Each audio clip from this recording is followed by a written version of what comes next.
صدقے کی چند تفصیلات، میرا صدقے سے مراد کیا ہے، ہمیں اس مبارک مہینے میں بلکہ 12 مہینوں میں ان تمام صدقات کے پہلوؤں کو اختیار کرنا چاہیے۔ اس سے قبل کہ میں تقسیمات آپ کے سامنے رکھوں، صدقے کے بارے میں گنتی کی 3 چیزیں، پوری کائنات کی صداقت جمع ہو جائے۔ کیا رسول اللہ صلی اللہ علیہ وسلم کی ایک بات کی صداقت کا مقابلہ ہو سکتا ہے؟ نہیں ہو سکتا۔ تو پھر اگر اللہ کے رسول صلی اللہ علیہ وسلم کسی بات پہ قسم اٹھا لیں، کوئی بات رہ گئی؟ آپ نے قسم اٹھائی، ثلاث اقسم علیہن، لوگوں میں 3 چیزوں پہ قسم اٹھاتا ہوں۔ پہلی چیز، ما نقصت صدقۃ من مال، میں قسم اٹھاتا ہوں جو شخص صدقہ کرتا ہے اللہ کی قسم اس کا مال کم نہیں ہوتا، بڑھتا ہے، شک کی گنجائش ہے۔ دوسری بات، میں اس بات پہ قسم اٹھاتا ہوں وَمَا تَوَاضَعَ عَبْدٌ لِلَّهِ إِلَّا رَفَعَهُ اللَّهُ، اور دوسری روایت کے الفاظ یہ بھی ہے وَلَا عَفَا رَجُلٌ عَنْ مَظْلَمَةٍ ظُلِمَهَا إِلَّا زَادَهُ اللَّهُ عِزًّا، اللہ کی قسم جس کے ساتھ زیادتی ہو اگر وہ معاف کر دے، اور دوسرے لفظ اگر کوئی تواضع اختیار کرے تو وہ گرتا نہیں، اللہ اس سے اور عزتوں سے نوازتے ہیں۔ تیسری بات، وَلَا فَتَحَ رَجُلٌ عَلَى نَفْسِهِ بَابَ مَسْأَلَةٍ إِلَّا فَتَحَ اللَّهُ عَلَيْهِ بَابَ فَقْرٍ، جو کشکول گدائی لوگوں کے سامنے کرتا ہے، اپنی ضروریات کا رخ اللہ کی طرف نہیں کرتا، اللہ کی قسم اللہ اس پہ فقیری کے اور دروازے کھول دیتے ہیں۔ ایک بات یاد رکھنے والی ہے، جس شخص کے ذہن میں یہ بات ہے کہ صدقہ کرنے سے مال ختم ہوگا، اس حدیث کی روشنی میں اللہ کے رسول نے قسم اٹھائی ہے اس کا مال کم نہیں ہوتا، زیادہ ہوتا ہے۔ دوسری بات، دنیا میں اگر مقابلہ ہو تو کون جیتتا ہے؟ جس کے پاس مال زیادہ ہے۔ ایسا ہی ہے، اگر اللہ رب العزت فرمائے میرے بندے آؤ مجھ سے مقابلہ کرو، انفق علیک، تم میری راہ میں خرچ کرو، میں تجھ پہ خرچ کروں گا، کون جیتے گا؟ جواب دیجیے۔ حدیث قدسی، یا ابن آدم انفق علیک، تم میری راہ میں خرچ کرو میں تجھ پہ کروں گا۔ مقابلہ خالق مخلوق کا، کون جیتے گا؟ کوئی اللہ کو ہرا سکتا ہے؟ اس لیے رسول اللہ صلی اللہ علیہ وسلم نے بلال سے کہا تھا، بلال انفق ولا تخشى من ذی العرش اقلالا، خرچ کرو، اللہ کے خزانوں کے ختم ہونے کا خوف نہ کھاؤ۔ اللہ کے خزانے اتنے ہیں، حدیث قدسی ہے، لو ان اولکم وآخرکم وانسکم وجنکم قاموا فی صعید واحد، اگر آدم علیہ السلام سے لے کے قیامت تک آنے والے جن انسان ایک ہی میدان میں کھڑے ہو جائیں، ہر اپنی خواہش اللہ کے سامنے پیش کریں، اللہ سب کی خواہشوں کو پورا کر دے، تو اللہ رب العزت فرماتے ہیں میں نقص من ملکی شیئا، میری بادشاہی میرے خزانوں میں اتنی بھی کمی نہیں آئے گی، جتنا تم سوئی سمندر میں ڈالتے ہو تو جب نکالو تو پانی کتنا آتا ہے، اتنا بھی میری بادشاہی اور خزانوں میں کمی نہیں آتی۔ تو رب کے ساتھ مقابلہ اور رب کے ساتھ اس پروجیکٹ کو قبول کرنے والا کبھی خسارہ نہیں اٹھاتا۔ تیسری بات، آج دنیا میں انسان جس کی چاہے منت کر لے کہ تم میرے لیے دعا کرو، کوئی شورٹی دے سکتا ہے کہ اس کی دعا قبول ہوگی؟ نہیں، اللہ جانتا ہے۔ لیکن نورانی فرشتے ایسی مخلوق ہیں جو دعا کریں تو اللہ رد نہیں کرتے، اور اس کا راز کیا ہے؟ نورانی فرشتے اس وقت تک دعا کرتے ہی نہیں جب تک اللہ تعالی کا حکم نہ ہو، اور اللہ رب العزت اپنے فرشتوں کو اس وقت تک حکم دیتے ہی نہیں جب تک اپنے بندے سے راضی نہ ہو جائیں۔ جب اللہ راضی ہوتے اپنے بندے سے تو فرشتوں سے کہتے ہیں دعا کرو، پھر اللہ قبول فرماتے ہیں۔ اور صحیح بخاری اور مسلم کی روایت ہے، ما من یوم یصبح العباد فیہ الا وملکان ینزلان یقول احدهما اللهم اعط منفقا خلفا ويقول الاخر اللهم اعط ممسكا تلفا۔ دو فرشتے ہر روز اللہ کی طرف سے نازل ہوتے ہیں، جن میں سے ایک دعا کرتا ہے، اے اللہ جو تیری راہ میں مال خرچ کرتا ہے، اے اللہ اس کے مال میں برکت فرما۔ دعا کون کر رہا ہے؟ فرشتہ۔ قبول کون کرے گا؟ میرا مالک۔ اور دوسرا فرشتہ دعا کیا کرتا ہے؟ اللہم اعطی ممسکن تلفا، اے اللہ جو بخل کرتا ہے، تیری راہ میں خرچ نہیں کرتا، تلفن اس کے مال کو تلف کر دے، برباد کر دے۔ تو اللہ کی راہ میں صدقہ کرنے والا، اس کے لیے جہاں اللہ کے رسول نے قسم اٹھائی کہ مال کم نہیں ہوگا زیادہ ہوگا، جہاں اللہ رب العزت نے فرمایا تم میرے راہ میں خرچ کرو گے میں تجھ پہ خرچ کروں گا، وہاں فرشتوں کی دعاؤں کا مستحق بنتا ہے۔ اللہ رب العزت سب کو توفیق عطا فرمائے۔ یہ ہے مال کا صدقہ۔ لیکن صرف مال کا صدقہ نہیں، مومن اس کی اپروچ جو ہوتی ہے وہ اسلام کے تمام پہلوؤں پہ ہوتی ہے، کسی ایک جہت پر نہیں۔ اسلام کی یہی تو خوبصورتی ہے۔ اگر کسی کے پاس مال نہیں تو وہ کیا کرے گا؟ محروم ہے صدقے کے اجر سے؟ نہیں محروم۔ وہ کیا کرے؟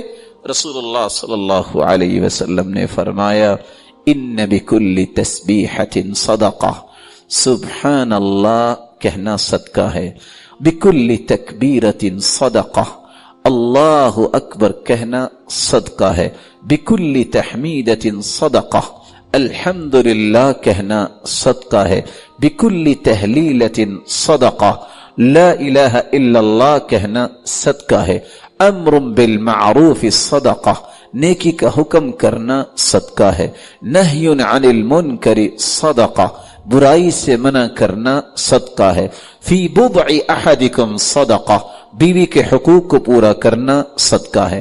سیدنا ابو ذر رضی اللہ تعالی عنہ کی یہ روایت، اور دوسری روایت کے الفاظ ہیں واستغفر اللہ، استغفر اللہ کہنا صدقہ ہے، یعزل الشوک عن طریق الناس والعظم والحجر، راستے سے پتھر، ہڈی اور کانٹے اٹھانا، راستہ صاف کرنا، یہ صدقہ ہے۔ تہدی الاعمى، اندھے کو راستہ دکھانا صدقہ ہے۔ تسمع الاصم والابکم حتی یفقہ، گونگے اور بہرے کو اس کی بات سمجھا دینا، اس کی ضرورت سمجھا دینا صدقہ ہے۔ تدل المستدل علی حاجت اللہ قد علمت مکانہا، ناواقف کی رہنمائی کرنا صدقہ ہے۔ تسعى بشدت ساقیک الی اللہفان المستغیث، ایسا شخص جو آپ کو مدد کے لیے پکار رہا ہے اس کی طرف دوڑ کے جانا صدقہ ہے۔ اور تیسری روایت کے الفاظ ہیں وَبَصَرُكَ لِلرَّجُلِ الرَّدِيءِ الْبَصَرِ لَكَ صَدَقَةٌ، جس شخص کی نظر کمزور ہے آپ اس کی رہنمائی کر دیتے ہیں، یہ صدقہ ہے۔ اور فرمایا فَالْكَلِمَةُ الطَّيِّبَةُ يَتَكَلَّمُ بِهَا الرَّجُلُ صَدَقَةٌ، اچھی بات کرنا صدقہ ہے۔ اور اگلی روایت میں آتا ہے عون الرجل اخاہ علی الشیء صدقہ، کسی بھائی کی کسی چیز میں مدد کرنا صدقہ ہے۔ والشربۃ من الماء یسقیها صدقہ، اور کسی کو پانی کا گھونٹ پلا دینا صدقہ ہے۔ اماطۃ الاذى عن الطریق صدقہ، راستے سے کسی قسم کی چیز جو کسی مسلمان کو تکلیف دے سکتی ہے اس کو ہٹا دینا صدقہ ہے۔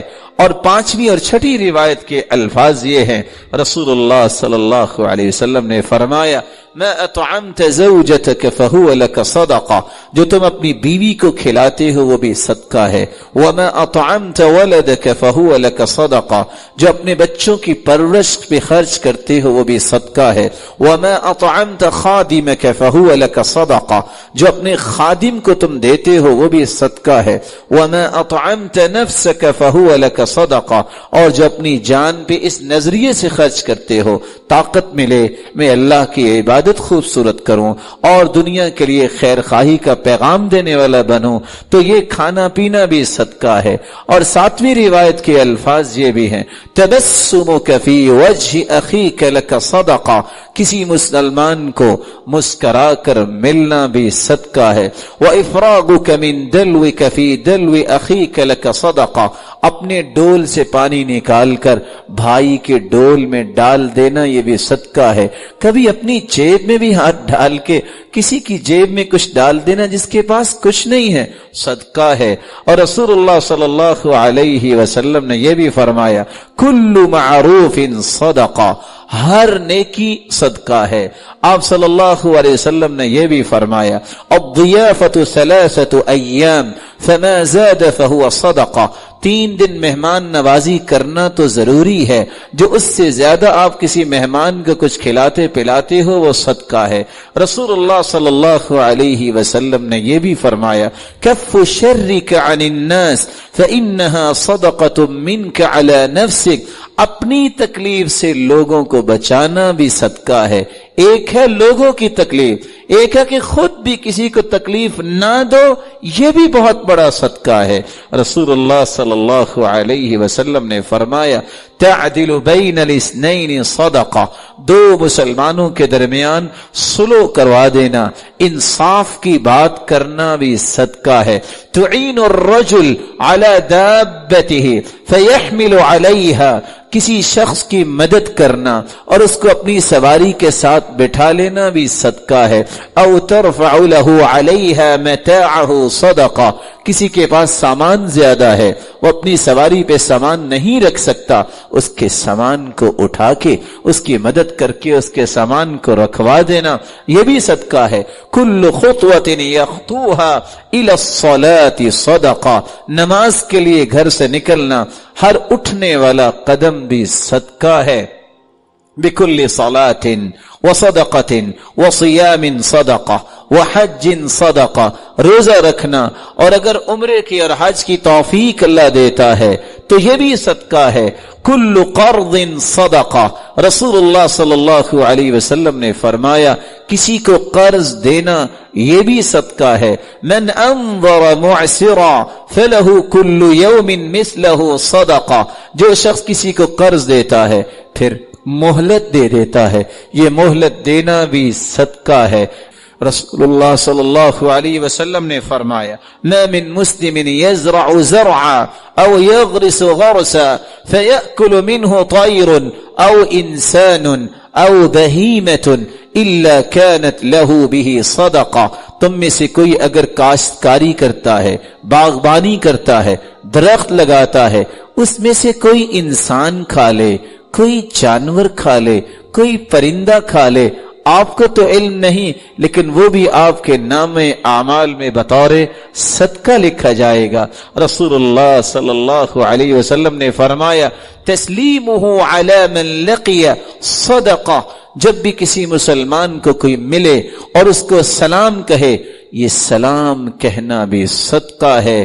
اور آخری صدقہ جو 36واں صدقہ ہم آپ کے سامنے پیش کرنا چاہ رہے ہیں یہ بہت پیارا صدقہ ہے لیکن آج یہ صدقہ کرنے والے نظر نہیں آتے. اور وہ صدقہ کون سا ہے؟ كان علبة بن زید بن حارثة رجلا من اصحاب النبي صلی اللہ علیہ وسلم. علبہ بن زید بن حارثة رضی اللہ تعالی عنہ صحابہ میں سے ایک صحابی تھے. وقد حض على الصدقہ فلما حض على الصدقہ، جب اللہ کے رسول صلی اللہ علیہ وسلم نے صدقے پر ترغیب دلائی صحابہ کو، سب نے صدقہ دیا. یہ صحابی آ کے کہتے ہیں یا رسول اللہ صلی اللہ علیہ وسلم انہو لیس عندی ما اتصدق بہ، اللہ کے رسول میرے پاس مال نہیں جس کا میں صدقہ کروں لیکن میں بھی کچھ صدقہ کرنا چاہتا ہوں. فرمایا مال نہیں تو کیسا صدقہ کرنا چاہتے ہو؟ تو صحابی نے کہا انی اتصدق بعرض علی من نالہ من خلقک، میں صدقہ اپنی عزت کا کرنا چاہتا ہوں. کوئی میرے ساتھ بدتمیزی کرے، کوئی گالی دے، جو میری عزت کے بارے میں بات کرے، میں آج کے بعد غصہ نہیں کروں گا. اور دوسری روایت کے الفاظ ہیں وَقَدْ تَصَدَّقْتُ عَلَيْهِمْ بِعِرْضِ فَمَنْ شَتَمَنِي او قذفنی فہو فی حل، جس نے مجھ پہ الزام لگایا، جس نے مجھے گالی دی، میں اپنی عزت کا صدقہ کرتا ہوں، میں نے اسے معاف کر دیا. رسول اللہ صلی اللہ علیہ وسلم نے فرمایا میرے صحابی اللہ نے تیرا یہ صدقہ قبول کر لیا ہے اور یہ بہت بڑا صدقہ ہے۔ اور علی رضی اللہ تعالی عنہ کی بات بھی یاد رکھنی چاہیے، وہ کہا کرتے تھے لوگ زکوٰۃ نہیں دیتے۔ پوچھنے والے نے پوچھا آپ کیسے کہہ رہے ہیں زکوٰۃ نہیں دیتے، لوگ تو زکوٰۃ دیتے ہیں۔ کہتے ہیں لوگ مال کی زکوٰۃ دیتے ہیں، عقل کی زکوٰۃ نہیں دیتے۔ مال کی زکوٰۃ دیتے ہیں اور عقل کی زکوٰۃ نہیں دیتے، کیا مطلب؟ کہا مال کی زکوٰۃ تو مومن دیتا ہی ہے، عقل کی زکوٰۃ یہ ہے کوئی ایسی بات آپ کو کہے جو آپ کو بری لگی، اس کو برداشت کر لینا، یہ عقل کی زکوٰۃ ہے، اس سے عقل تیز ہوتی ہے، عقل میں برکت آتی ہے۔ ان تمام قسم کے صدقات کو یہ موسم مبارک آ رہا ہے، رمضان المبارک کا موسم ہمیں اختیار کرنا چاہیے۔ میری اللہ رب العزت سے دعا ہے اللہ تعالیٰ رمضان سے پہلے 3 کام اور رمضان میں ان 7 کاموں کو اچھے طریقے سے سمجھنے اور اس کے مطابق ان مبارک لمحات کو گزارنے کی توفیق عطا فرمائے۔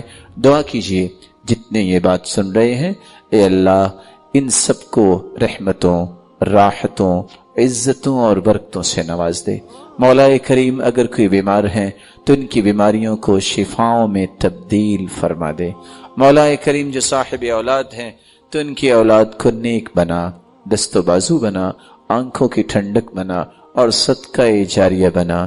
الہ العالمین اگر کوئی اولاد کی نعمت سے محروم ہے تو ان کی جھولیوں کو بارونق بنا دے۔ مولا کریم اگر کوئی صاحب مال ہیں تو ان کے مال میں برکت فرما دے اور ان کو فتنوں اور آزمائشوں سے بچا اور ان کو حاسدوں کے حسد اور شریروں کی شرارت سے بچا۔ الہ العالمین مقروض کے غیبی خزانوں میں سے مدد فرما اور جو بے روزگار ہیں اے اللہ تو ان کو بھی تونگر بنا دے۔ الہ العالمین ہمیں ایمان کی حالت میں رمضان کی نعمت نصیب فرما اور پھر رمضان المبارک کی رونقیں اور برکتیں حاصل کرنے کی بھی توفیق عطا فرما۔ الہ العالمین جب تک رکھنا ایمان سے رکھنا، جب بلانا تو ایمان کی خوبصورت کیفیت میں بلانا، جس طرح آج تیرے دین کے لیے ہم جمع ہیں، اے اللہ ہم سب کو جنت الفردوس میں جمع فرما۔